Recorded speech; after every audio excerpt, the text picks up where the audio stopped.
Hi, I'm Emma Lawson. My sister didn't just take my idea, she repackaged my entire dream and sold it as her own. When I discovered my revolutionary skincare formula had been turned into her $1 million startup with our family's blessing, I was devastated. But when I pulled out that dusty patent application from my desk drawer, that's when everything changed. Before we jump back in, tell us where you're tuning in from. And if this story touches you, make sure you're subscribed, because tomorrow, I've saved something extra special for you. The downtown coffee shop was packed when my phone buzzed with the notification. Rachel's smiling face was plastered across TechCrunch's homepage, champagne glass raised high, surrounded by investors in sleek business attire. The headline burned into my retinas. RevitalGlow Secures $3 million in Series A funding. Founder Rachel Lawson promises industry revolution. My hands shook so badly I spilled my latte across the table. RevitalGlow. The very name I'd scribbled in my journal 3 years ago. The formula I'd spent countless nights perfecting in my tiny apartment kitchen. The business plan I'd shown Rachel during that Christmas dinner, seeking advice from my successful older sister. "Are you okay?" The barista approached with a handful of napkins. I nodded mechanically, dabbing at the spreading puddle while my mind raced through memories I'd tried to bury. How Rachel had leaned over my shoulder that night, examining my meticulous notes on sustainable ingredients. How she'd asked so many questions about my stabilization process. How she'd offered to introduce me to some people who might be interested. I never heard from those people. Instead, my calls to Rachel went straight to voicemail for months. My parents brushed it off. "She's just busy with a new project, Emma. You know how she gets." I believed them because that's what family does. We believe each other's excuses until the truth becomes undeniable. I scrolled through the article with numb fingers. Every word was a knife twist. Innovative formulation, my formulation. Years of research, my research. Breakthrough in natural preservation. The very technique I'd discovered accidentally while experimenting with enzyme combinations. The coffee shop faded around me as another text came through. My mother. "Have you seen the news about Rachel? We're so proud. The whole family's going to the launch party next week. You should come support your sister." I didn't respond. Instead, I gathered my things and walked out into the cool Portland drizzle, letting the rain mix with the tears I couldn't hold back. My apartment was only 6 blocks away, but the journey felt endless. Each step brought another memory, another realization of how thoroughly I'd been betrayed. By the time I reached my building, my sadness had crystallized into something harder, sharper. I wasn't just hurt, I was angry. And buried beneath that anger was something I hadn't felt in months. Purpose. My apartment was small but meticulously organized, a reflection of my scientific mind. I headed straight for the desk tucked into the corner of my living room and pulled open the bottom drawer. There, beneath folders of rejected loan applications and unanswered pitch emails, was a thick manila envelope I'd almost allowed myself to forget. I pulled it out, fingers tracing the embossed seal in the corner. United States Patent and Trademark Office. Inside was something Rachel didn't know existed, couldn't know existed because I'd filed it before that fateful Christmas dinner. Before I'd trusted my sister with my dream. My provisional patent application, complete with detailed formulations, process documentation, and dated lab notes. It wasn't just my word against hers. It was legal proof. That night, I didn't sleep. I sat cross-legged on my bed, laptop open, piecing together the timeline of my sister's betrayal like a detective solving a case. Rachel's sudden interest in cosmetic chemistry after our Christmas conversation. The family dinner she'd missed because of meetings with potential business partners. The casual way our father had mentioned investing in Rachel's exciting new venture, without explaining what it was. They all knew. They just didn't think I mattered enough to tell. By morning, my eyes were burning from screen glare and lack of sleep, but I had what I needed. Screenshots, dates, emails I'd sent Rachel asking for those promised introductions. And most importantly, my patent application, filed 8 months before RevitalGlow's first business registration. I made one call to Marcus Jennings, a patent attorney I'd consulted once before when considering my options. His receptionist put me straight through when I mentioned RevitalGlow. "Emma," he said, voice serious. "I was hoping you'd call." "You've seen it then. It's all over the industry news.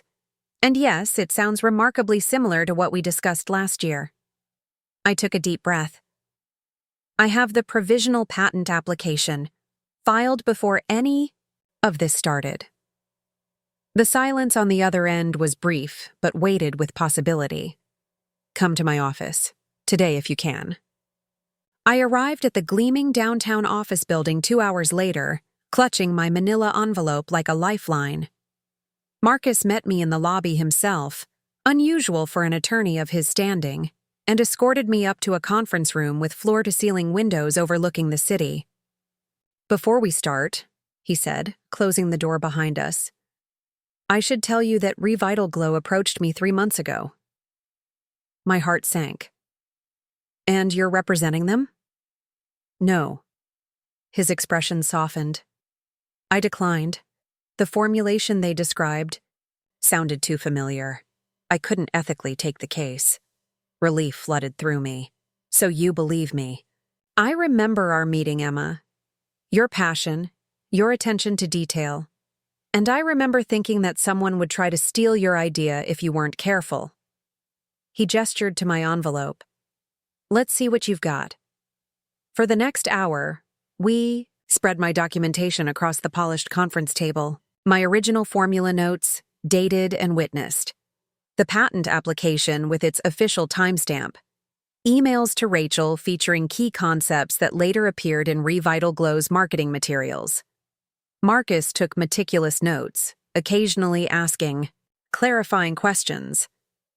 Finally, he sat back and folded his hands. "You have a case," he said simply. "A strong one."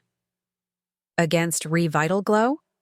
"Against RevitalGlow, and potentially against Rachel personally, depending on how you want to proceed." The question hung in the air. How did I want to proceed? This wasn't just some anonymous corporation. This was my sister, my family, the people who had raised me, shaped me, and ultimately betrayed me. "I want what's mine," I said finally. "Not revenge, justice." Marcus nodded. "Then our first step is simple. We send a formal notice to RevitalGlow's legal team and their investors, informing them of your patent position and requesting an immediate meeting." "Will that work?" His smile was grim. "Investors hate surprises, Emma, especially the kind that threaten their multi-million-dollar investments." The letter went out that afternoon by courier. Marcus had connections at the venture capital firm that led RevitalGlow's funding round, and he made sure the notice arrived on the managing partner's desk before close of business. I didn't hear anything that evening, not from Rachel, not from my parents, not from anyone. The silence was somehow worse than confrontation. I paced my apartment, checking my phone obsessively, wondering if I'd made a terrible mistake. At 8:47 the next morning, my phone rang. Unknown number. "Is this Emma Lawson?" A clipped, professional voice. "Yes." "This is Diane Mercer, General Counsel for Elevation Partners. We've received some concerning information regarding RevitalGlow's intellectual property claims. Our firm would like to arrange a meeting with you and your attorney as soon as possible." My voice remained steady, though my hands trembled. "I believe that can be arranged. Today, our offices, 2 o'clock. Before I could respond, she added, "Ms. Lawson has been informed of this meeting and will be in attendance." My sister would be there. The thought sent a jolt of anxiety through me. We hadn't spoken in months, not since I'd finally stopped trying to reach out. What would I say to her? What could possibly explain or justify what she'd done? Preparing and narrating this story took us a lot of time, so if you are enjoying it, subscribe to our channel. It means a lot to us. Now back to the story. I called Marcus immediately. He wasn't surprised. Investors move quickly when millions are at stake, he explained. This is good, Emma. They're taking this seriously. Rachel will be there. A pause. Are you ready for that? Was I? The sister who had played with me as a child, who had taught me to ride a bike, who had also stolen my life's work without a second thought. I have to be, I answered. The law offices of Elevation Partners occupied the top 3 floors of a sleek downtown tower. I arrived early, dressed in the only business attire I owned, a charcoal pantsuit I'd bought for job interviews after graduate school. Marcus met me in the lobby, his calm presence steadying my nerves. Remember, he said quietly as we rode the elevator up, you hold the legal high ground here. Stay focused on the facts. The conference room was already half full when we arrived. 3 people in expensive suits, Elevation Partners representatives, I assumed. A stern-faced woman who introduced herself as Diane Mercer. And at the far end of the table, her back rigid, her familiar profile turned partially away from me. Rachel. She didn't look at me as we entered, didn't acknowledge my presence in any way. I took a seat directly across from her, placed my folder on the table, and waited. Diane Mercer began without preamble. We've reviewed the documentation provided by Mr. Jennings. We have some questions. For the next 40 minutes, I answered their technical queries with calm precision. Yes, I had developed the formula independently. Yes, I had filed for patent protection before sharing the concept with anyone, including Rachel. Yes, I had records of our correspondence where key elements were discussed. Throughout it all, Rachel remained silent, her gaze fixed on a point just above my head. The flush spreading up her neck was the only indication she was affected by any of this. Finally, one of the investors, a silver-haired man with shrewd eyes, turned to Rachel. Ms. Lawson, did you develop this formulation independently as you claimed in your pitch deck? The room went still. Rachel's eyes finally met mine, and for a moment I saw something there. Not remorse, exactly, but recognition. Of what? I wasn't sure. I improved upon an existing concept, she said carefully. Whose concept? The investor pressed. Rachel's jaw tightened. My sister had a similar idea. Similar? I couldn't help myself.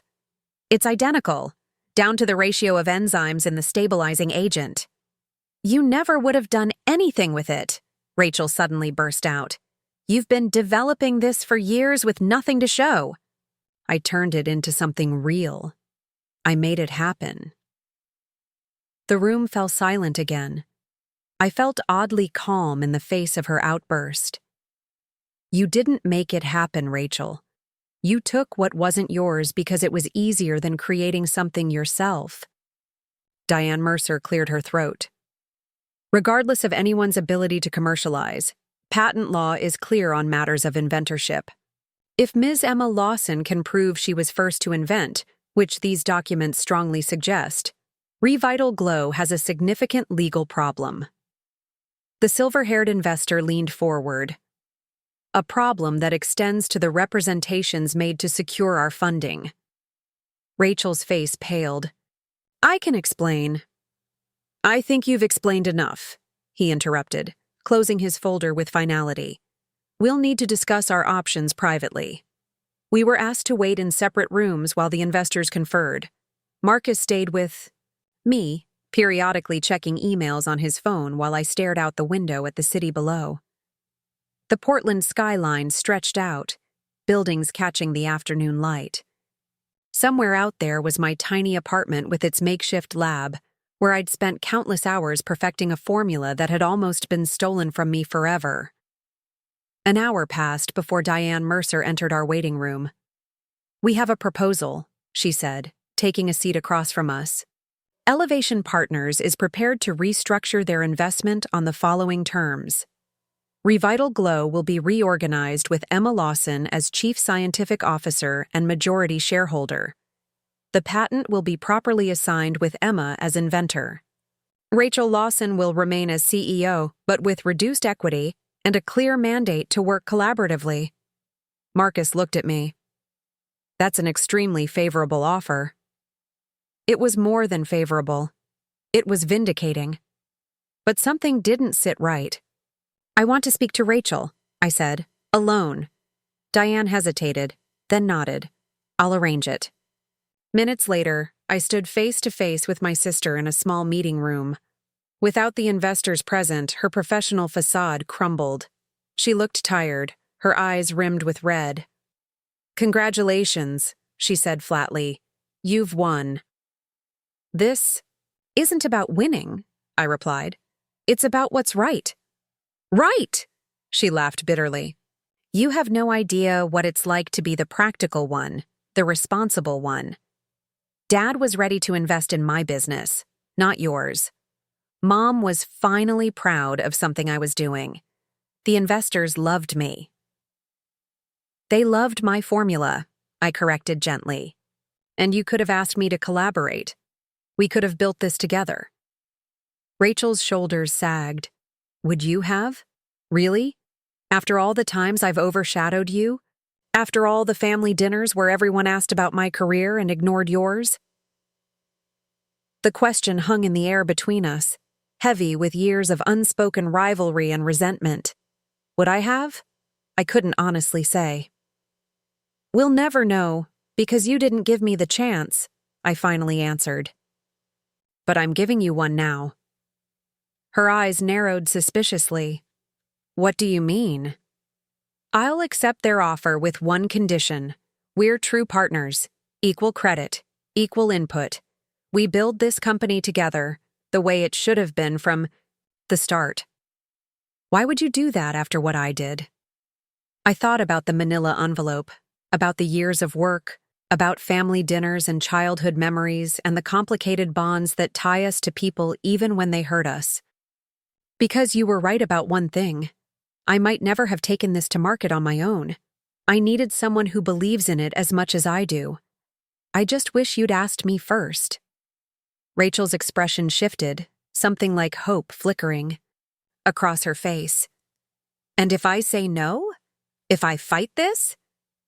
Then I walk away with my patent and start over, and you explain to the investors why their money is gone. She considered this, then extended her hand. Partners, then. I took it. Partners. 2 weeks later, we announced the restructuring of RevitalGlow. The press release highlighted the collaborative vision of sisters Emma and Rachel Lawson, with a special mention of the scientifically groundbreaking formulation developed by Emma Lawson, Ph.D. My parents called, confused and concerned. Why? Hadn't I told them about my involvement? Why had I threatened Rachel's company? I listened to their questions and realized they still didn't understand what had happened. They might never understand. It's complicated, I told them. But Rachel and I are figuring it out. And we were, slowly, painfully, with the help of a corporate mediator and our own stubborn determination. There were difficult days when old resentments surfaced. There were triumphs when our complementary skills resulted in breakthroughs neither of us could have achieved alone. 6 months later, RevitalGlow launched its first product line. I stood backstage at the press event, watching my sister charm reporters and industry insiders with the poise I'd always envied. And now, she said into the microphone, I'd like to introduce the true genius behind our revolutionary formulation, our Chief Scientific Officer and my sister, Dr. Emma Lawson. I walked on stage to applause, blinking in the spotlight. Rachel put her arm around my shoulders and whispered, "Your turn to shine." And for the first time in our complicated relationship, I believed her. Today, RevitalGlow is valued at $12 million. We have 10 full-time employees and a manufacturing partnership that brings jobs to our community. Rachel runs the business operations, and I lead product development. We still disagree sometimes, often actually, but we've learned to listen to each other. That manila envelope still sits in my desk drawer, a reminder of how closely I came to losing everything. But next to it is something new. A framed photo of Rachel and me at our product launch, both smiling, both necessary, both seen. Sometimes reclaiming what's yours means fighting for recognition. Sometimes it means creating something new from the ashes of betrayal. And sometimes, if you're lucky, it means finding a way forward that heals what was broken. My name is Emma Lawson, and this is my company too. Before I confronted Rachel, I needed to understand exactly what had happened during those missing months. The timeline haunted me, each date a painful reminder of opportunities lost and trust shattered. I spread my research across my kitchen, table, the epicenter of where my formulations had originally been created, and began reconstructing the sequence of events. Last December, I'd brought my research journal home for the holidays. After 3 years of working night shifts at the university lab while maintaining my day job at Portland Community College, I'd finally achieved a breakthrough. My enzyme-based formulation could stabilize natural ingredients without synthetic preservatives, the holy grail for clean skincare. I was exhausted but elated, ready to share my triumph with someone who would understand. Rachel had always been the family success story, MBA from Wharton, executive position at a marketing firm by 30, the golden child who made all the right moves. I'd chosen a different path: research science, passion projects, dreams without immediate financial payoff. When the family gathered for Christmas, Dad had spent 20 minutes discussing Rachel's recent promotion before even asking what I was working on. "Just some laboratory experiments," Mom had interjected before I could answer. "Emma's always tinkering with something." The dismissal stung, but I was used to it. Later that night, Rachel had found me in the guest room, flipping through my journal. "What's all this?" she'd asked, sitting beside me on the bed. For once, she seemed genuinely interested. I'd explained my breakthrough, sketching diagrams on scrap paper, my words tumbling out faster than I could organize them. Rachel had listened intently, asking smart questions about market potential, manufacturing challenges, competitive landscape. "This could be huge, Em," she'd said, using my childhood nickname for the first time in years. "Have you thought about commercializing it?" I showed her my business plan, rudimentary but thoughtful, the loan rejections, the investors who wouldn't take meetings with someone who had scientific credentials but no business experience. "Let me help," Rachel had offered. "I know people who fund this kind of innovation. Send me your materials, and I'll make some introductions." I'd emailed her everything the next day: formulation details, market analysis, cost projections. Then, weeks passed. My follow-up messages received brief responses. "Still working on it. Reaching out to some contacts. These things take time." By February, her replies had stopped altogether. When I called, her assistant said she was traveling.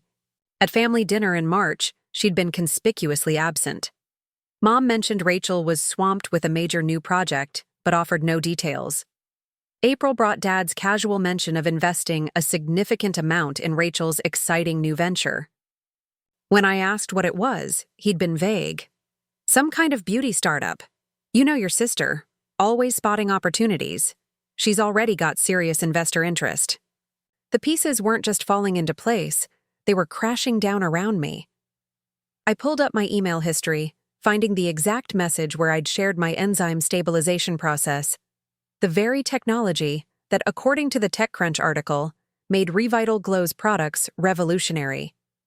I'd been so naive, so trusting, so utterly blind to what was happening right in front of me.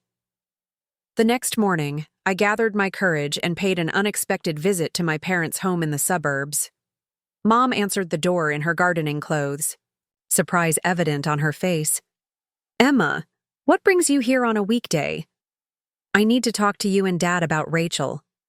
Her expression shifted immediately to caution. Your sister is very busy these days with her startup. I know all about her startup, Mom. That's why I'm here. Dad was in his study, reading glasses perched on his nose as he reviewed some paperwork. He looked up when I entered, offering a distracted smile. Emma, honey, what a nice surprise. Did you invest in Rachel's company? I asked without preamble. He removed his glasses slowly. We did.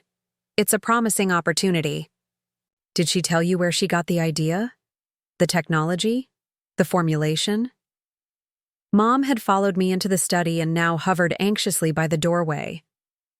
What are you implying, Emma? I'm not implying anything. I'm stating facts. RevitalGlow is based on my research, my formulation, my business plan. Rachel took everything I showed her at Christmas and repackaged it as her own. The silence that followed was deafening.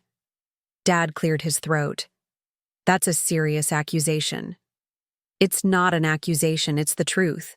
I have documentation, patent filings that predate any of her work. Mom's hand flew to her chest.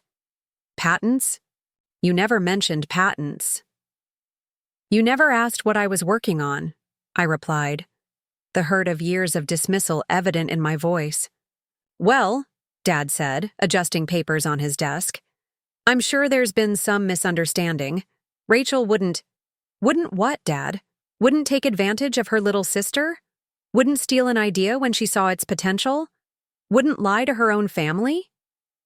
The family portrait on his desk caught my eye.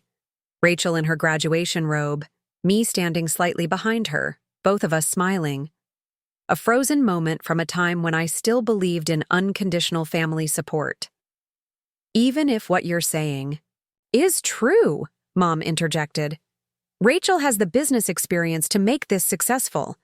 You know how you are with practical matters, Emma. Always in your head, never focusing on what pays the bills. Her words sliced through me. Not because they were cruel, but because they revealed so perfectly how little they understood what I'd accomplished, how little they valued my work, my intelligence, my dedication.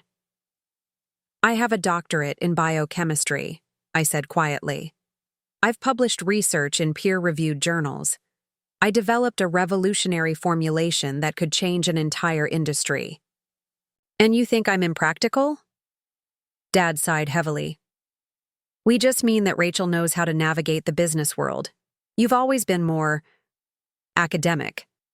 And that makes it okay for her to steal my work? Neither answered. The silence stretched between us, filled with uncomfortable truths no one wanted to acknowledge. We've already invested quite a bit, Dad finally said. The company is about to launch. There are other investors involved now. Important people. The subtext was clear. My parents had chosen sides, and it wasn't mine. They'd literally invested in Rachel's version of events. I see.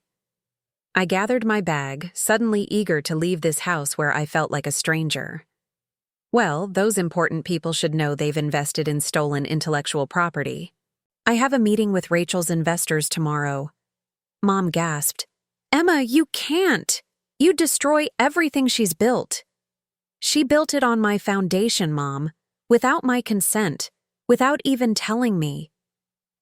But the family implications were clearly not important to Rachel when she took my work, I finished. Or to you when you funded her without asking a single question about where her breakthrough came from. I left without another word, their silence following me down the driveway. The family car was in the garage, the same one they'd bought Rachel when she got her first corporate job. I'd taken the bus to graduate school. On the drive back to my apartment, tears blurred my vision. I pulled over in a shopping center parking lot, resting my forehead against the steering wheel. The betrayal was complete now. Not just Rachel, but my parents too. They'd had opportunities to ask questions, to connect the dots, to wonder why their scientifically minded daughter and their business-savvy daughter had suddenly swapped areas of expertise. They hadn't wanted to see it. My phone buzzed with a text from Dad. Think carefully about what you're doing, Emma. Some things can't be undone. He was right about that, at least. Some things couldn't be undone. Trust, once broken, left scars. But there was no going back now. I'd spent my career pursuing truth in the laboratory, testing hypotheses, following evidence wherever it led. I couldn't abandon those principles now, not even for family peace. I drove home with renewed resolve, rehearsing what I would say at tomorrow's meeting. The facts would speak for themselves. The documentation would tell my story, even if my voice shook. That evening, my doorbell rang unexpectedly. When I opened it, I found Rachel standing there, perfectly put together in a tailored blazer and sleek ponytail, looking nothing like the sister who used to share my bedroom and steal my sweaters. "We need to talk," she said, brushing past me, into the apartment without waiting for an invitation. I closed the door slowly. "Yes, we do." Rachel surveyed my modest living space with barely concealed judgment. Her gaze lingered on the makeshift lab setup in the corner of my dining area, hot plate, digital scale, rows of labeled samples. "So this is where the magic happens," she said, her tone unreadable. "It's where the stolen magic began," I corrected. She turned to face me, arms crossed defensively. "You went to Mom and Dad. After they invested in the company built on my research?" "Yes, I did." "You don't understand the pressure I'm under," she said, pacing now. "The marketing firm was downsizing. I needed a win. When you showed me what you were working on, I saw potential that you weren't capitalizing on, so you took it. I improved it. I created a brand, a story, secured manufacturing partners. I made it marketable, with my formulation at its core, without which there would be no product, no company, nothing to market." Rachel waved this away as if it were a minor detail. "Ideas are cheap, Emma. Execution is everything." "Then you should have executed your own idea." She stopped pacing, her expression hardening. "Do you know what people would say if you went public with this? That you're jealous of my success. That you're the bitter little sister trying to tear down something good because you couldn't build it yourself." The calculated cruelty of her words stole my breath. In that moment, I realized Rachel wasn't here to apologize or make amends. She was here to intimidate me into silence. "Is that what you told our parents?" I asked quietly. "That I'm just jealous?" "I didn't have to. They know how you've always been in my shadow." The words hit their mark. I had always been in Rachel's shadow, the less accomplished sister, the one whose achievements were measured against hers and found wanting. But this time was different. This time, I had proof. "The investors won't see it that way," I said. "Not when they see my patent application, filed months before you ever mentioned skincare to anyone." Something flickered across Rachel's face. Doubt, maybe even fear. For the first time, she seemed to realize I wasn't backing down. "What do you want, Emma? Money? A consulting fee? I can make that happen." "I want what's mine. Credit for my work. Recognition of my contribution." Rachel laughed, a sharp, dismissive sound. "You want your name on the company? After I've done all the work to build it? That's not how the real world works." "Then I guess we'll let the lawyers explain how the real world of intellectual property works." We stood facing each other in the apartment where I'd created something valuable enough for Rachel to steal, the gulf between us wider than it had ever been. "You'll regret this," she said finally. "When it all comes crashing down, when the investors pull out, when the family is torn apart, that will be on you." "No," I replied, finding strength in truth. "It will be on the person who thought she could take what wasn't hers and call it innovation." Rachel left without another word, the door closing behind her with quiet finality. I sank onto my couch, emotionally drained but oddly peaceful. Tomorrow would bring confrontation, legal complexities, and difficult conversations. But tonight, I had stood my ground. I had spoken my truth.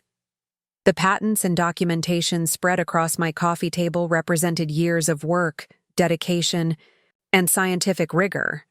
They were more than legal protection. They were validation of my journey, my intellect, my worth. Rachel had underestimated me, as had my parents. They had mistaken my quieter path for weakness, my thoughtfulness for indecision. They would not make that mistake again. The next morning dawned bright and clear, Portland's skyline crisp against a rare, cloudless sky. I dressed carefully in clothes that made me feel strong: charcoal trousers, a deep blue blouse, the single piece of jewelry I treasured, my grandmother's silver pendant. She had been a chemist in an era when women were actively discouraged from scientific pursuits. "Your mind is your most valuable asset," she'd told me once. "Never let anyone convince you otherwise." As I gathered my documentation and prepared to meet with Marcus before our appointment with the investors, I thought about everything that had led to this moment: the late nights in the lab, the rejections from funders who couldn't see past my lack of business credentials, the family dinners where my work was an afterthought. Today, none of that mattered. Today, my work would speak for itself. I texted, "Dad, one last time. I'm not doing this to hurt Rachel. I'm doing it because the truth matters." He didn't respond, but I hadn't expected him to. Some silences spoke volumes. The Uber arrived, and I stepped out into the morning sunshine, my resolve hardening with each step. Whatever happened in that meeting, I knew one thing with absolute certainty. I would never again allow my light to be dimmed or my contributions to be erased. Today, I would reclaim what was mine. Marcus met me at the entrance to Elevation Capital's gleaming office tower, his calm presence steadying my nerves. The building seemed designed to intimidate, all soaring glass and polished marble, a temple to wealth and influence that made my modest scientific achievements feel suddenly small. "Remember what we discussed," Marcus said quietly as we rode. "The elevator to the 37th floor. Stay focused on the documentation. Don't let them derail the conversation with emotional appeals." I nodded, clutching my leather portfolio tighter. Inside were copies of my research journals, dated lab reports, the provisional patent application, and emails that established the timeline of my work, and Rachel's theft. The evidence was irrefutable, but I knew this meeting wouldn't be decided on facts alone. There were relationships at stake, reputations to protect, millions of dollars already invested. The elevator doors opened to reveal a reception area that overlooked the entire city. Floor-to-ceiling windows offered a panoramic view of Portland, the river winding through downtown, the distant snow-capped peak of Mount Hood. In another context, I might have found it breathtaking. Today, it just reminded me how high the climb had been and how far I could fall. "Dr. Lawson?" A polished receptionist approached. "They're ready for you in the Cascade conference room." She led us down a hallway lined with framed photos of successful companies Elevation had funded. I searched for RevitalGlow but didn't see it. Too new, perhaps, or possibly being reconsidered even now. The conference room door opened to reveal a long table surrounded by serious faces. I recognized Diane Mercer, Elevation's general counsel, from her LinkedIn profile. Beside her sat two men in expensive suits, senior partners, judging by their demeanor and the deference others showed them. A younger woman with a tablet took notes in the corner, and at the far end, looking simultaneously defiant and terrified, Rachel. Our eyes met briefly, hers widening almost imperceptibly before she looked away. She wore the same power blazer from the TechCrunch article, her hair pulled back in a sleek ponytail that emphasized the sharp angles of her face. Next to her sat a man I didn't recognize, her attorney, presumably. "Ms. Lawson, Mr. Jennings. Please have a seat." Diane gestured to the empty chairs across from her. "I'm Diane Mercer, General Counsel for Elevation. This is Michael Chen, Managing Partner, and Thomas Wright, Head of our Biotech Division." Marcus nodded professionally. "Thank you for agreeing to meet on such short notice. When allegations of intellectual property theft arise days before a major product launch, Timely discussions are essential, Michael Chen said, his expression unreadable. We've reviewed the documents you sent over. We'd like to hear directly from Dr. Lawson. Now. All eyes turned to me. I took a deep breath, centered myself, and began. 3 years ago, I identified a significant problem in natural skincare formulations: the inability to maintain stability without synthetic preservatives. Working nights and weekends while teaching at Portland Community College, I developed an enzyme-based solution that addresses this issue. The technical details are in the documentation I've provided, but essentially, I created a method that revolutionizes how natural ingredients remain stable in skincare products. I opened my portfolio and slid copies of my research timeline across the table. As you can see, I began this work in January 2022. By November of that year, I had a breakthrough. I filed a provisional patent on December 3, 2022. 10 days later, during a family holiday gathering, I shared my work with my sister Rachel, seeking her advice on commercialization. Rachel shifted uncomfortably in her seat, but remained silent. I provided Rachel with detailed information about the formulation, my business plan, and market analysis. She offered to introduce me to potential investors. Instead, she used my research to create RevitalGlow, securing your investment by presenting my work as her own. Thomas Wright frowned, skimming through the documents. These research notes are quite detailed, and the patent filing predates any business registration for RevitalGlow by several months. That's correct, Marcus interjected. The timeline is unambiguous. Emma developed the technology, documented her work, secured intellectual property protection, and then had her idea appropriated. Rachel's attorney cleared his throat. My client doesn't dispute that her sister had been working on skincare formulations. But RevitalGlow's products incorporate significant innovations beyond the initial concept. Ms. Rachel Lawson has transformed a laboratory curiosity into a marketable enterprise. A laboratory curiosity? I couldn't keep the edge from my voice.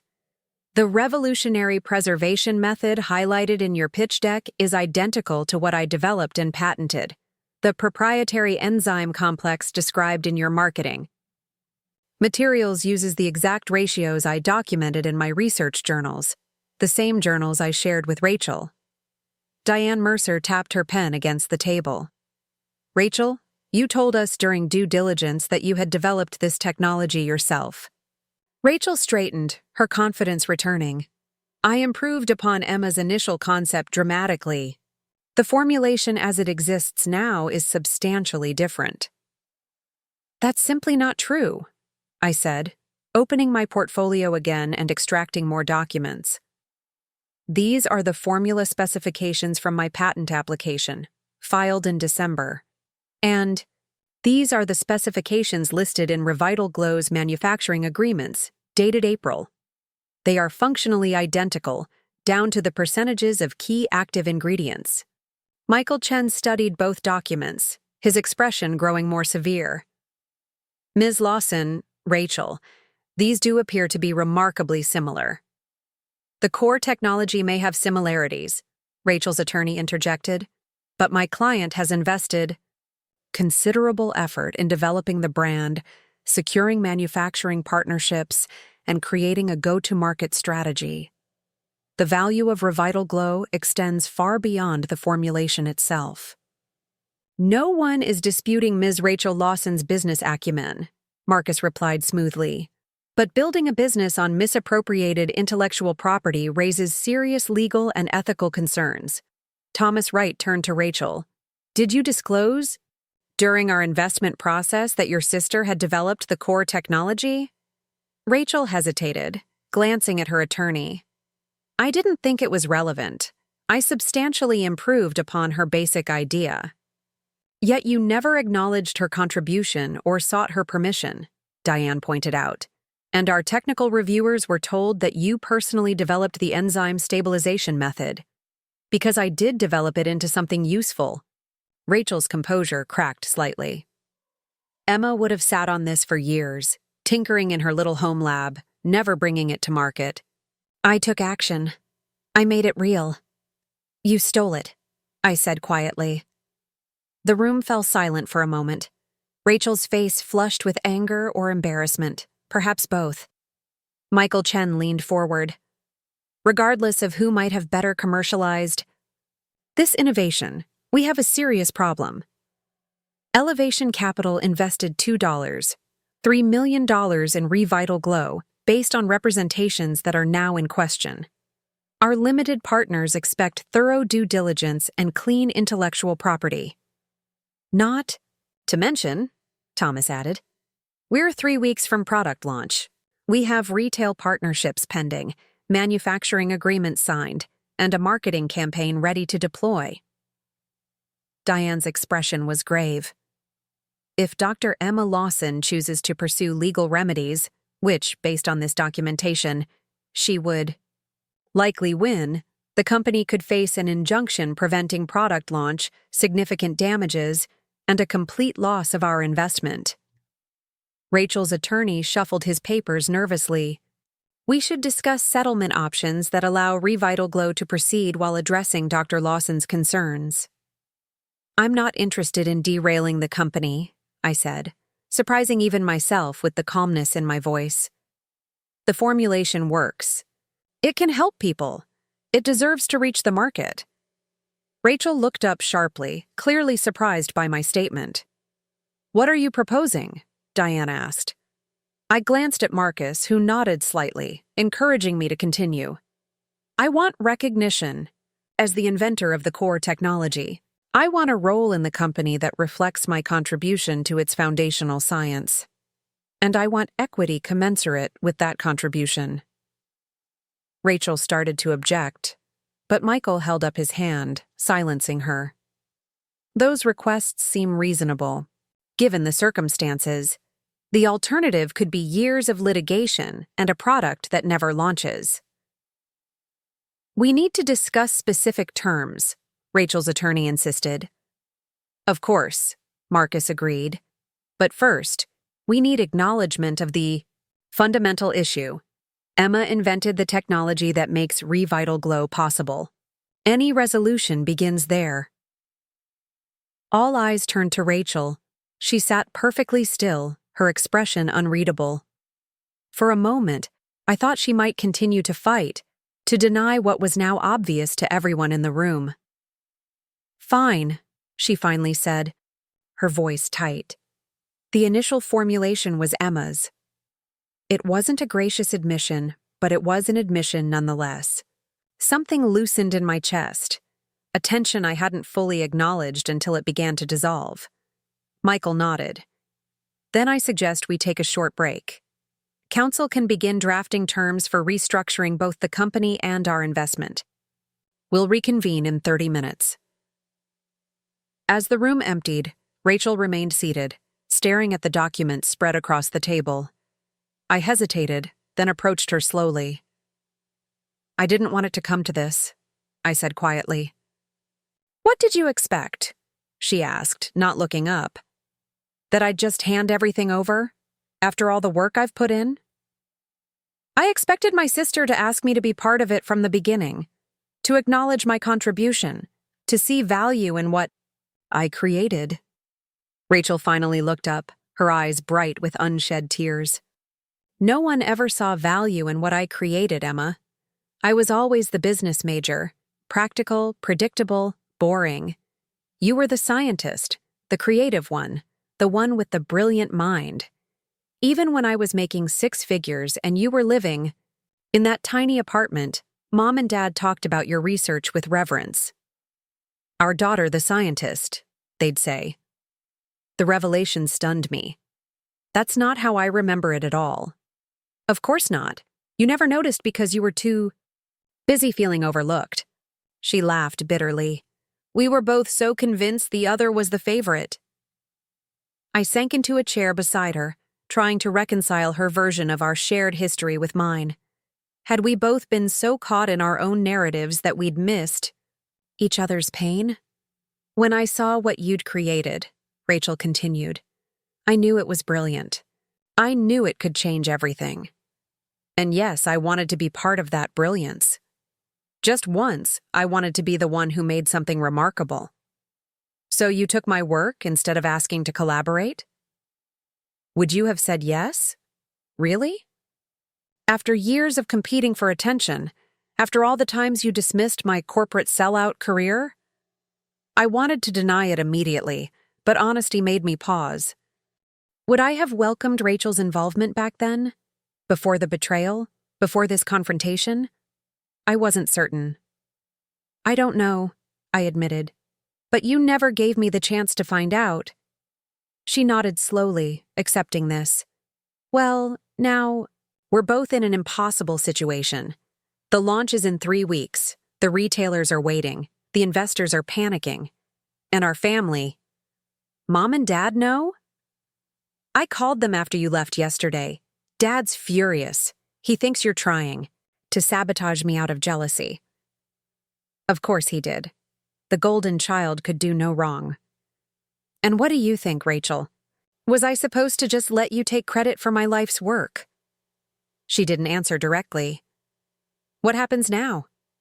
Before I could respond, the door opened and Diane Mercer returned with a tablet. We've drafted some preliminary terms for discussion. As others filtered back into the room, Rachel and I exchanged a look that contained years of misunderstanding and missed connections. Whatever happened next, nothing between us would ever be the same. The meeting reconvened with a different energy. Michael Chen took control, his manner direct and pragmatic. Based on the evidence presented, we believe restructuring is necessary, he began. We propose the following. Dr. Emma Lawson will be named Chief Scientific Officer of RevitalGlow, with full recognition as the inventor of the core technology. She will receive 30% equity in the company, drawn primarily from Rachel's current stake. Rachel will remain CEO, focusing on business operations, marketing, and growth strategy. Rachel's attorney leaned toward her, whispering urgently, but she waved him off. And the funding? She asked. Elevation will maintain our investment, with adjusted terms, Thomas explained. We're not walking away from a viable product, but we require clean intellectual property and proper attribution to move forward. The press release announcing the restructuring will clearly state that Dr. Emma Lawson invented the proprietary enzyme technology, Diane added. All patents will be properly assigned, with Emma as the named inventor. Marcus reviewed the proposed terms, occasionally whispering clarifications to me. The details blurred together, equity percentages, title, considerations, patent assignments. But the core message was clear. I would be acknowledged. My work would be recognized. My contribution would be valued. These terms are acceptable as a starting point, Marcus stated. Rachel looked straight at me, searching my face. Emma? Can you work with me after all this? It was the central question, wasn't it? Beyond legal terms and equity stakes, beyond titles and acknowledgments, could we rebuild what had been broken? Could we transform competition into collaboration? I don't know, I answered honestly, but I'm willing to try. The meeting concluded with handshakes and signatures on preliminary agreements. Final contracts would follow after lawyers had reviewed every detail. As we prepared to leave, Michael Chen pulled me aside. You could have destroyed the company, he said quietly. Why didn't you? I considered his question carefully, because despite everything, I still believe in what I created. And because burning it all down wouldn't have given me what I really wanted, which is to be seen, to have my work valued, to stop being erased. He nodded thoughtfully. For what it's worth, I think you'll make an excellent CSO. The science behind RevitalGlow is extraordinary. Thank you, I said, feeling a flush of pride that had nothing to do with my sister or my parents or anyone's approval but my own. It is. As Marcus and I stepped into the elevator, Rachel called out, Emma, wait! I held the door, waiting as she hurried over. Sunday dinner, she said. Mom and Dad want us both there, to talk. The thought of facing our parents after everything that had happened made my stomach clench. I don't think that's a good idea. Please. Her voice softened. I know they got it wrong. I know I got it wrong. But we have to start somewhere. The elevator chimed impatiently. I'll think about it, I said, not committing. As the doors closed between us, I caught a final glimpse of Rachel, standing alone in the hallway, looking smaller somehow without her shield of deception. For the first time in our adult lives, I didn't envy her position. Marcus and I rode, down in silence. When we reached the lobby, he turned to me. Well done in there. You stood your ground without burning bridges. Did I make the right decision, agreeing to work with her? He considered this. Only you can answer that. But you've created an opportunity to reshape the narrative, not just about RevitalGlow, but about your relationship with your sister. That's worth something. Outside, the afternoon sun had broken through Portland's perpetual clouds, casting long shadows across the plaza. I took a deep breath of fresh air, feeling lighter than I had in months. What now? Marcus asked as we paused on the steps. Now I go home and figure out how to be a chief scientific officer, I replied, and maybe eventually how to be a sister again. Both tasks seemed equally daunting, both equally necessary. My apartment felt different when I returned home that evening, smaller somehow, as if it couldn't contain the magnitude of what had transpired. I kicked off my shoes and collapsed onto the couch, physically and emotionally drained. The leather portfolio lay beside me, no longer filled with evidence of betrayal, but with preliminary agreements acknowledging my rightful place in RevitalGlow. Chief Scientific Officer. The title still felt foreign, like clothing that hadn't been broken in yet. For years, I'd dreamed of running my own lab, directing my own research. Now I would have resources beyond anything I'd imagined. A proper facility, a team of chemists, a budget for exploration. All because my sister had stolen my idea and I'd fought to reclaim it. The irony wasn't lost on me. My phone had been silent throughout the drive home, but now it lit up with a text from an unexpected source. Thomas Wright, Elevation Capital's Biotech Division Head. Dr. Lawson, I'd like to invite you to tour the lab space RevitalGlow has leased. Tomorrow, 10 a.m., the team should meet their new CSO. My stomach tightened. There was a team already? Scientists working with my formulation without knowing its true origin? I typed a reply. I'll be there. Another message followed from a number I didn't recognize. This is Diane Mercer. Please don't discuss company restructuring with anyone until final agreements are signed. PR strategy in development. I acknowledged her request, then set my phone aside, too overwhelmed to deal with more communications. The silence of my apartment, usually a comfort after long days teaching or researching, felt oppressive now. I moved to my makeshift lab in the corner, running my fingers over the familiar equipment. The digital scale where I'd measured countless ingredient combinations. The hot plate that had melted countless batches of wax and oil emulsions. The collection of glass vials containing iterations of what would become RevitalGlow's core technology. Would I miss this? The solitary experimentation? The thrill of discovery without corporate oversight or investor expectations? Or would I flourish with proper resources and recognition? My reflections were interrupted by a sharp knock. I opened the door to find my closest friend and colleague, Zoe, holding a bottle of wine and wearing an expression of determined curiosity. "Spill it," she demanded, brushing past me into the apartment. "You called in sick to faculty meeting. You're not answering texts. And rumor has it you were spotted entering Elevation Capital's building looking like you were heading to battle." I sighed, closing the door behind her. Zoe had been my confidant throughout graduate school and my early career struggles. She knew about the formulation, about Rachel's offer to help, about my growing suspicions. But I hadn't told her about confronting the investors. "It's complicated," I began, accepting the glass of wine she poured. "With your family, it always is," she replied, settling onto my couch. "What happened?" I sat beside her, gathering my thoughts. "I'm now the Chief Scientific Officer of RevitalGlow." Zoe nearly choked on her wine. "You're what?" The whole story poured out of me then. The evidence I'd gathered, Marcus's legal strategy, the investor meeting, Rachel's reluctant admission, the negotiated settlement.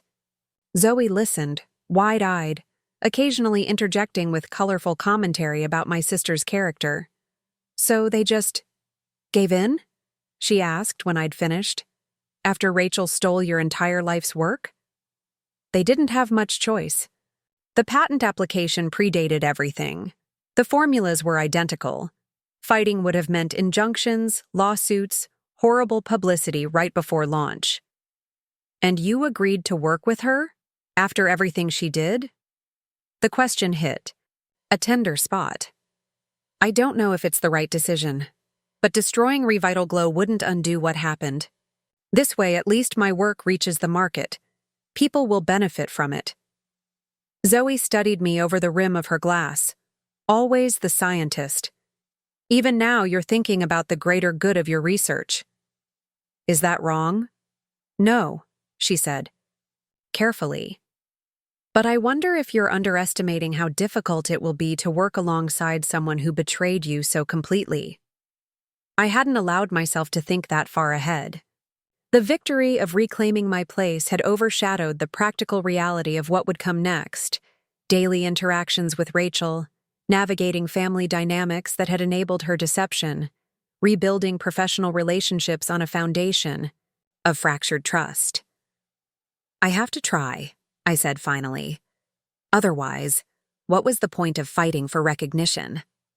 "Just promise me you'll protect yourself," Zoe insisted, "legally and emotionally. Family has a way of pulling us back into old patterns." After she left, her warning echoed in my thoughts. Old patterns. The dutiful younger sister, always yielding, always accommodating. The quiet scientist, content to work in obscurity while others took the spotlight. Those patterns had made me vulnerable to Rachel's deception.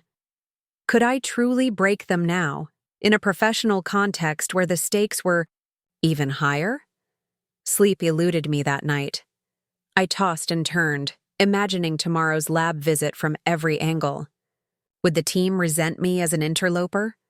Would they see me as the wronged inventor or as a troublemaker threatening their jobs? Would Rachel be there? What would I say to her in front of people who would now report to both of us? Morning arrived, with no answers, only a sense of stepping into uncharted territory. I dressed with unusual care, professional but approachable, authoritative without seeming rigid. The lab space was in an industrial district just outside Portland's trendy Pearl, a neighborhood recently transformed from warehouses to biotech incubators and startups. As my rideshare approached the building, my heartbeat quickened. The RevitalGlow logo, sleek, minimalist, in shades of emerald and silver, adorned the entrance. A logo created for a company built on my innovation, conceived without my input or consent. Seeing it displayed so prominently sent a wave of complex emotions through me. Pride in what I'd created, anger at how it had been appropriated, uncertainty about my place in its future. Thomas Wright met me at the entrance, his handshake firm and respectful. "Dr. Lawson, thank you for coming on such short notice." "Please call me Emma," I replied, following him through security. "I'm eager to see the facility." "It's impressive," he said, leading me down a corridor. Rachel spared no expense in setting up the research space. She always emphasized that the science was the heart of RevitalGlow's competitive advantage. At least she got that right, I thought, but didn't say. We approached a set of double doors marked Research and Development. Thomas paused, hand on. "The handle. The team doesn't know about the changes yet. We thought it best if you introduced yourself, explained your role." My mouth went dry. "Will Rachel be joining us?" "She'll arrive later. This is your domain. you should establish yourself first. Before I could process what that meant, he pushed open the doors, revealing a state-of-the-art laboratory that made my home setup look like a child's chemistry set. Gleaming equipment lined the walls, high-performance liquid chromatography systems, spectrophotometers, climate-controlled mixing stations. In the center, 4 scientists in lab coats worked at various stations, all pausing to look up as we entered. "Everyone, I'd like to introduce Dr. Emma Lawson," Thomas announced. "She'll be joining RevitalGlow as Chief Scientific Officer, overseeing all research and development." Confusion flickered across their faces. A woman in her 40s stepped forward, extending her hand. "Dr. Lawson, I'm Dr. Mei Chen, current head of R&D. We weren't informed of any leadership changes." The tension in the room was palpable. I took a deep breath, choosing my words carefully. "It's a pleasure to meet you, Dr. Chen. I look forward to working with all of you. There have been some organizational adjustments that are still being finalized. Perhaps we could speak privately first." She nodded, professional but wary, and led me to a glass-walled office at the far end of the lab. Thomas excused himself, leaving me to navigate this delicate situation alone. Once the door closed behind us, Dr. Chen's polite expression hardened. "I'd appreciate knowing what's happening to my team," she said firmly. "We've been working around the clock to prepare for launch, and suddenly there's a new CSO none of us have ever heard of." I respected her directness. "I understand your confusion. The situation is unusual." I paused, considering how much to reveal without violating Diane's instruction to wait for official PR. The enzyme stabilization technology at the core of RevitalGlow's products is my invention. I developed it independently before the company existed. Her eyes widened slightly. "Rachel Lawson is your sister, yes. And she." Dr. Chen didn't finish the sentence, but her expression showed she was connecting the dots. "The details will be announced officially very soon," I said. "What matters now is ensuring a smooth transition that doesn't disrupt the team's work or the upcoming launch." Dr. Chen studied me, scientist to scientist. "The enzymatic cross-linking mechanism in the preservation system, that was your breakthrough?" I nodded. 3 years of research, countless failed iterations, and finally, a stable matrix that could protect active ingredients without synthetic preservatives. Something shifted in her demeanor. Professional recognition overriding corporate politics.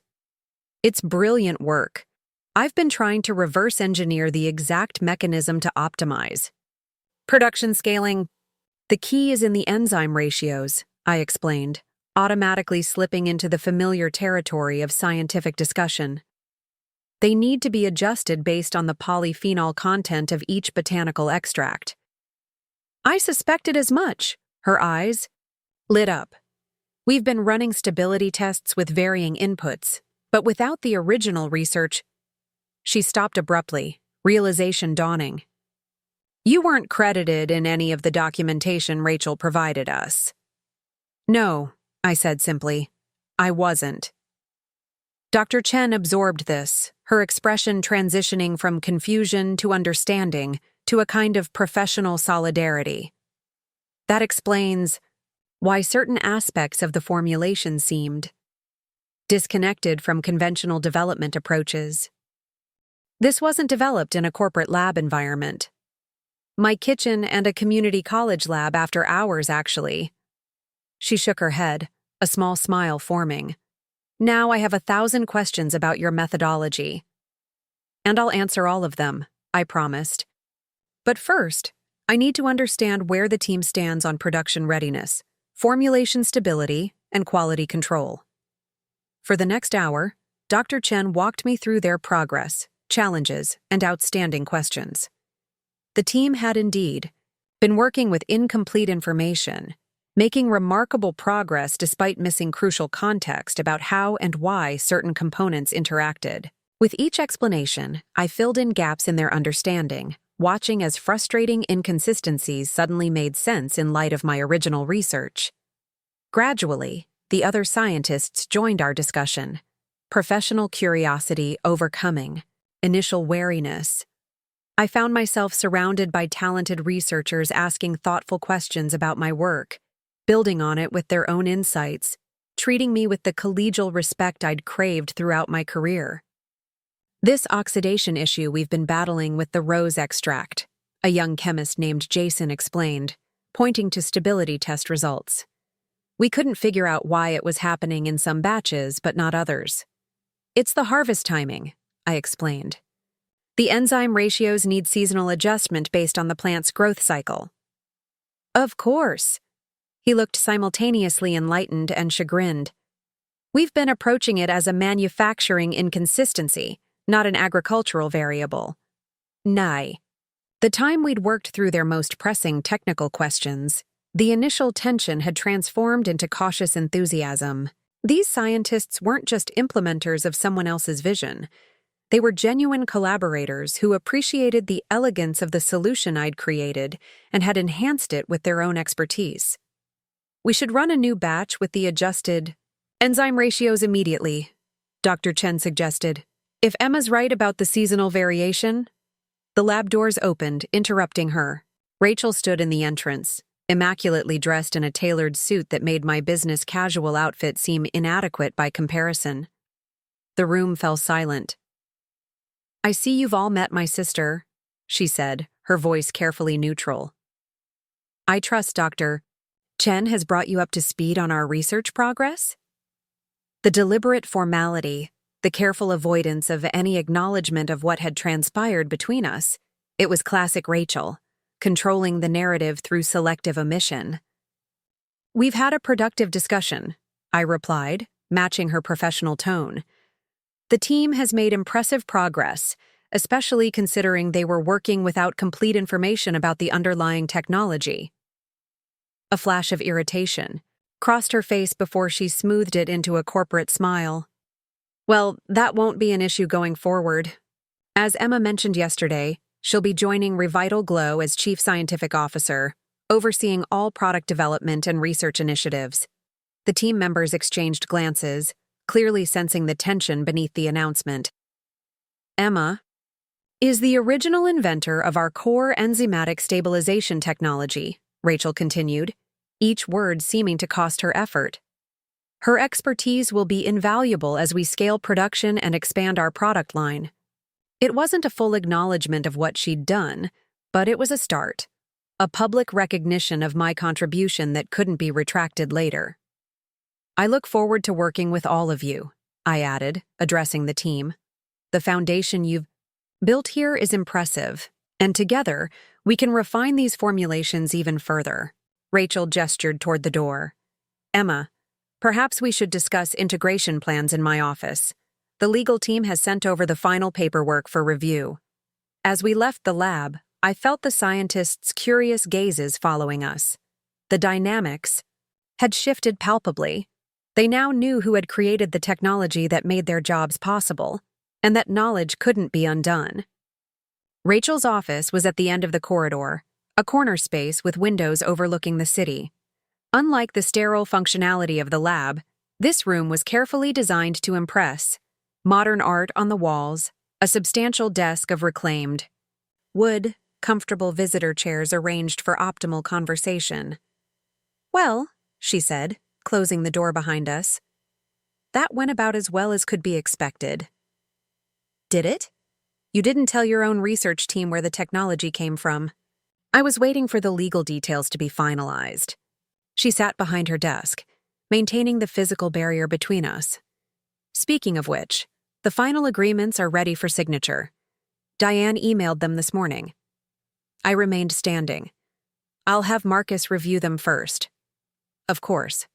Rachel's fingers drummed on the desk, a nervous habit from childhood she'd never quite abandoned. Mom called. She wants to know if you're coming to dinner on Sunday. The abrupt change of subject caught me off guard. I haven't decided.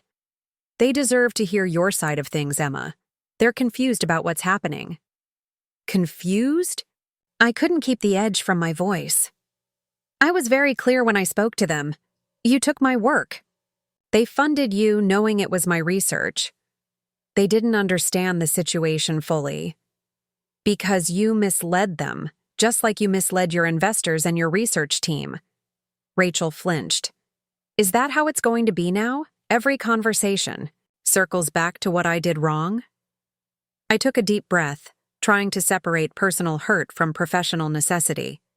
We would be working together. Fighting daily battles would make that impossible. No, I said finally. That's not productive for either of us or for RevitalGlow. But I need honesty going forward, Rachel. Complete transparency. And I need to know you're committed to the company's success, she countered. That you won't sabotage what we've built because you're angry with me. What you've built using my technology, I couldn't help adding. But I understood her concern. I want RevitalGlow to succeed. I want my work to reach people who need it. That hasn't changed. Something in her posture relaxed slightly. Then we can make this work. Could we? The betrayal still felt raw, the wound still open. But sitting across from my sister in the office of a company built on my innovation, I glimpsed a future where reconciliation might be possible. Not through forgetting what had happened, but through building something new on the foundation of truth finally acknowledged. I'll come to dinner, I said suddenly. But I need you to be honest with Mom and Dad about exactly what happened. No sanitized version, no corporate speak. They need to understand that what you did wasn't just borrowing an idea. It was taking my life's work. Rachel nodded slowly. That's fair. Sunday at 6 then. As I left her office, walking back, through the lab where scientists now regarded me with newfound respect, I felt a strange mixture of vindication and uncertainty. I had reclaimed my place, secured recognition for my work, and ensured my voice would be heard going forward. But the hardest part lay ahead. Transforming a relationship built on competition and betrayal into a partnership that could heal both the business and our family. Sunday arrived with an unseasonable warmth that seemed at odds with the chill I felt driving toward my parents' home. The familiar route through Portland's West Hills brought back a lifetime of memories. Childhood Sunday dinners, teenage arguments, holiday gatherings where I'd gradually felt more and more peripheral to the family's narrative. My hands tightened on the steering wheel as I turned onto their street. The manicured lawns and stately homes had always represented a kind of suburban perfection I could never quite fit into. My parents' Tudor-style house sat midway down the block, unchanged since my childhood, except for the fresh coat of paint and my mother's meticulously maintained garden. Rachel's Audi was already in the driveway. Of course she'd arrived early, probably setting the stage, managing expectations, controlling the conversation before I could even walk through the door. I parked behind her car and sat for a moment, gathering my courage. The last time I'd been here, I'd accused my parents of enabling Rachel's theft. I'd left angry and hurt, convinced they would never take my side. Now I was returning as Chief Scientific Officer of RevitalGlow, my professional worth validated by investors and lawyers, my contribution irrefutable. Yet I still felt like the little sister with something to prove. The front door opened before I could ring the bell. Mom stood there, her expression a careful blank that failed to conceal her anxiety. "Emma," she said, her voice wavering slightly, "I'm glad you came." I accepted her tentative hug, noting how she held herself back, unsure of her welcome. Dad appeared in the hallway behind her, hands in his pockets, looking uncomfortable. "Good to see you, kiddo," he offered awkwardly. The childhood nickname landed strangely in the tension-filled air. I was hardly a kiddo anymore. I was a scientist, whose work was valued at millions, whose innovation was about to transform an industry. Rachel emerged from the living room, glass of wine already in hand. She'd exchanged her corporate armor for casual elegance, designer jeans, a cashmere sweater that probably cost more than my monthly rent. Our eyes met in silent communication. "Remember our agreement," mine said. "No sanitized version of events." "Dinner's almost ready," Mom announced, ushering us toward the dining room. "I made your favorite, Emma. Herb-roasted chicken with those potatoes you like." A peace offering disguised as a meal. I appreciated the gesture while recognizing its inadequacy. No amount of comfort food could erase what had happened or make this conversation easier. The dining room looked exactly as it always had. Polished, mahogany table, family china displayed in the corner cabinet, photographs arranged on the sideboard. I paused at the collection of framed images. Rachel's graduation from Wharton, Mom and Dad's anniversary cruise, a family portrait from years ago. There were no photos of my doctoral hooding ceremony, though I'd sent them several. No visual evidence of my academic achievements or scientific career. It was a small thing, but it crystallized a lifetime of feeling unseen in my own family. We settled around the table, the elaborate place settings creating a sense of occasion that heightened the awkwardness. Mom poured wine while Dad carved. The chicken, domestic rituals performed with rigid precision. "So," Dad began once we'd all been served, "I understand there have been some changes at RevitalGlow." The understatement was almost comical. Rachel set down her fork and took a deliberate sip of wine. "Yes," she said, meeting my gaze across the table. "Emma is now our chief scientific officer and an equity partner in the company." Mom looked, between us, confusion evident. "I don't understand how this happened so suddenly. Last week you were launching your company, and now Emma is part of it?" "It didn't happen suddenly," I said quietly. "It happened because the company was built on my research that I shared with Rachel last Christmas, research she used without my knowledge or permission to create RevitalGlow." Dad's fork clattered against his plate. "Now, Emma, that's a serious accusation." "It's not an accusation, Dad," Rachel interrupted. "It's the truth. Emma invented the core technology that makes RevitalGlow possible. I took her formulation and built a company around it without crediting her." The silence that followed was absolute. Mom's hand flew to her throat, a gesture of distress I remembered from childhood family arguments. "But you told us you developed the formula," she finally whispered. "I lied," Rachel said simply. "I told you what you expected to hear, that your successful daughter had another brilliant business idea, that I was developing revolutionary skincare technology. You never questioned how a marketing executive suddenly became an expert in biochemistry." Dad pushed his plate away, appetite forgotten. "Why would you do something like that? To your own sister?" Rachel glanced at me before answering. "Because I knew you'd invest in my venture without hesitation, but you've never shown the same confidence in Emma's work. Because I saw the potential in what she'd created and knew I could bring it to market. Because..." She hesitated, then admitted, "Because I was jealous." "Jealous?" Mom repeated incredulously. "Of what?" "Of Emma's brilliance, her creativity, the way she solves problems no one else can crack. I've always been good at working within systems, following established paths. Emma creates entirely new paths." I stared at my sister, stunned by this admission. Throughout our childhood and adult years, I'd envied her confidence, her ease in social situations, her ability to win our parents' approval without effort. I'd never imagined she might envy me. "But you've always been so successful," I said. "The golden child who could do no wrong." Dad shifted uncomfortably. "We've always been proud of both our daughters." "Have you?" I couldn't keep the hurt from my voice. "When was the last time you asked about my research, Dad? When have you ever treated my scientific work as anything more than a quirky hobby?" "That's not fair," he protested, but his eyes slid away from mine. "Isn't it? You invested in Rachel's company without asking a single question about the technology, without wondering how your marketing executive daughter suddenly became a cosmetic chemist, without considering that maybe, just maybe, Your scientist daughter might have had something to do with it. Mom reached for her water glass, hand trembling slightly. We didn't know, Emma. How could we have known? You could have asked, I replied simply. You could have been interested enough in my work to recognize elements of it in what Rachel was describing. Rachel set her glass down firmly. Emma's right. You've never taken her career seriously. You've never given her the same support you've given me.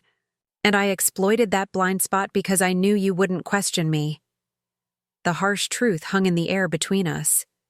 Dad's face had reddened, whether from anger or embarrassment I couldn't tell. Mom looked close to tears. I don't understand, she said finally. If this is all true, why aren't you suing the company? Why are you working together now? I considered how to answer. The truth was complicated, layered with emotions and practicalities too nuanced for simple explanation. Because destroying RevitalGlow wouldn't undo what happened, I said eventually. My research deserves to reach people who can benefit from it. And because... I looked at Rachel, finding unexpected resolve. Because we're sisters. As angry as I am, as hurt as I've been, I don't want to tear down what we could build together. Rachel's eyes glistened with unexpected tears. I don't deserve your forgiveness. No, you don't, I agreed. But I'm not doing this for you. I'm doing it for me, for my work, and for what we might create together that's better than anything we could build separately. Dad cleared his throat, visibly struggling to process everything he'd heard. So what happens now? With the company? With... He gestured vaguely between Rachel and me. With all of this? The company launches in 2 weeks, Rachel answered, professional mode engaging automatically. Emma's role as inventor and chief scientific officer will be front and center in all our communications. The patent will be properly assigned with Emma as the named inventor. And I'll be leading product development, I added. Overseeing research into new formulations, expanding the technology into other applications. Mom looked between us, confusion giving way to hesitant hope. And you two? Can you really work together after all this? Rachel and I exchanged measuring looks. The question hovered between us, honest and unanswered. We're trying, I said finally. It won't be easy. Trust has to be rebuilt. Patterns have to change. But we're committed to making it work. For the company, Rachel added. And maybe eventually for us. Dad reached for the wine bottle, refilling glasses that hadn't been emptied. A nervous gesture I'd never seen from him before. I owe you an apology, Emma, he said, setting the bottle down with deliberate care. You're right. We haven't given your work the respect it deserves. We haven't been as interested or supportive as we should have been. And I enabled Rachel's behavior, Mom admitted quietly. By always expecting her to succeed. By never questioning her too. Closely, by creating an environment where taking shortcuts seemed justified. Their acknowledgments weren't perfect, didn't address years of subtle favoritism or dismissal, but they were a beginning. More honesty than I'd experienced in this dining room before. Thank you, I said simply. For listening. For believing me now. The conversation shifted after that, tentatively exploring safer topics as we navigated this new terrain of acknowledged truths. Rachel described the upcoming product launch, including my central role in the presentation to beauty industry insiders. I explained, in terms my parents could understand, how my enzymatic technology actually worked and why it represented a genuine innovation. For the first time in my adult life, I watched my father listen to me describe my scientific work with real interest. My mother asked questions that suggested she was truly trying to understand. Small steps, but meaningful ones. As the evening wound down, an unexpected moment of connection emerged over dessert. Mom's homemade apple crisp, a childhood favorite. I remember when you two were little, she said, passing the ice cream. You built a laboratory in the backyard. Playhouse. Rachel was the business manager, charging the neighborhood kids admission to see Emma's experiments. Those weren't experiments, Rachel laughed. They were just baking soda volcanoes and slime. I was 7, I protested. My research methods have improved slightly since then. But you were always the one who knew how things worked, Rachel said, her tone softening. Even then, I just knew how to sell it. The memory hung between us, a glimpse of what might have been if we'd collaborated as adults the way we had, as children. If competition hadn't replaced cooperation, if resentment hadn't poisoned potential partnership. Maybe we were onto something back then, I suggested carefully. You handling the business, me creating the science. Rachel's smile was cautious, but genuine. Maybe we were. When it was time to leave, my parents walked us both to the door. Mom hugged me tightly, whispering, "I'm so proud of what you've created, Emma. I'm sorry I didn't see it sooner." Dad's embrace was awkward, but sincere. "We'll be at the launch," he promised. "Front row." Rachel and I stood in the driveway afterward, neither quite ready to depart. The evening had been exhausting, but cathartic. Old wounds acknowledged. If not fully healed, new possibilities tentatively explored. "That went better than I expected," she admitted, keys jangling in her hand. "They listened," I agreed. "That's something." "Emma." Rachel hesitated, then pressed forward. "I know words aren't enough. I know apologizing doesn't undo what happened, but I am sorry, truly sorry. Not just because I got caught, but because what I did was wrong. You deserved better from me." The apology washed over me, not erasing the hurt, not magically restoring trust, but offering a foundation upon which something new might be built. "Thank you for saying that," I said. "It matters. See you tomorrow at the office? We have that formulation review with production. I'll be there." As I drove away, watching my sister's taillights disappear in the opposite direction, I felt lighter somehow. Not healed, not whole, but moving forward rather than trapped in the cycle of betrayal and resentment.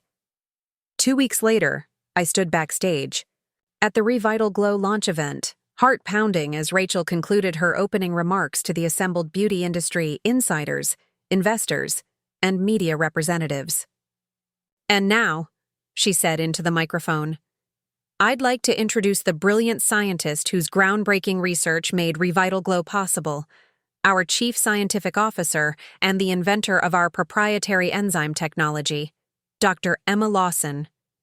The spotlight found me as I walked onto the stage, professional and confident in the emerald green dress I'd chosen for this moment. The applause was genuine, the audience attentive. I approached the podium, catching sight of my parents in the front row, both beaming with unmistakable pride. "Thank you," I began, my voice steady and clear. 3 years ago, I set out to solve what many considered an impossible problem in natural skincare formulation.